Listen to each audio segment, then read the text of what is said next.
I'd like to welcome you to the South Fork Reservation in the Ruby Mountains, or the heart of the Ruby Mountains in Nevada. It's located right below Alco and Spring Creek, Nevada. Got some pretty decent roads getting into it. Once you get on the ranch, you'll run into some dirt roads. So this part here is a field, just kind of showing what a lot of the fields look like, just kind of flat, plain fields. Got some horses. All the fields have those haystacks and the little corrals around them. I've helped build those. And yeah, the reservation is about 13,000 acres, mostly around just hay fields and open land.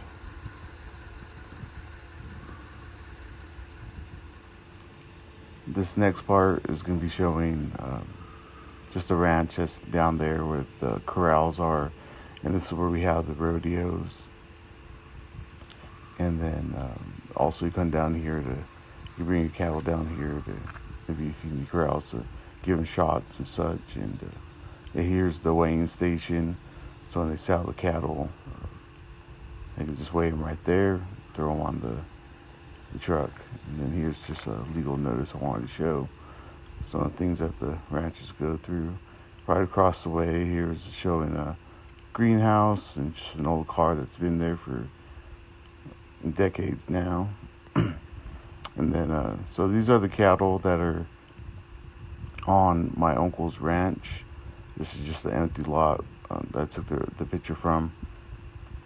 So he does still run hay on there. He doesn't take care of himself anymore.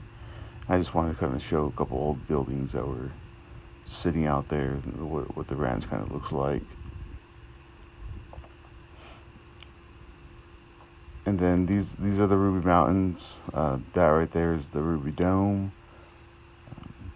It's kind of known around there. It's the popular spot to go to. And then here's just one of the canals that runs through my uncle's property. It's got some ice in there, so during the wintertime you got to come out there and break ice. You get to burn the willows if they get too thick. His plot is about 100 acres and runs about 80 or so head of cattle out there, and it's pretty nice and just really a tranquility, I would explain it. And there's his cattle again. It's kind of showing different views of the ranch. And then when you open the gate, it's the old rule to rest is when you open the gate, you close the gate. And so you got to tie them up and become a little bit creative, and it's part of life out there. And then there's one of the neighbor houses. It's actually made out of railroad ties, so that's pretty interesting. And we got the dirt roads. And this is a corral that's on my uncle's property, and that's a really important piece of land right there. It's about 5 acres that you kind of run them, tag when you come in. Brand your cattle. That's just where we do it at. Then I did a short little interview with him, talking a little bit about the ranch and how he felt about ranching and kind of what factors are important. On that side, Yeah. across the road. Yeah, it's alfalfa. Yeah. Okay, so it's always been hay. And then how many? I guess when you first started, like when you first took over, did you have a lot of head of cattle already, or? Yeah, Yeah. I have cattle. Okay.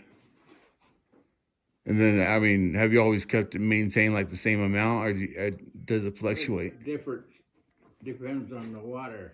Depends on the water. How much water you got. Okay. Yeah, because the hay and all that.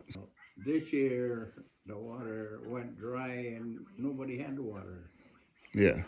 So then, not enough hay. Everything went dry. So it kind of shows the importance of water there.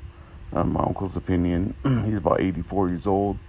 And so this is the other side of the Ruby Mountains, and that's the Long Canyon. That is the canyon that brings the water all into the reservation. And it's already snowing out there. This is in November. And then there's a haystack, just kind of showing the area of the reservation there.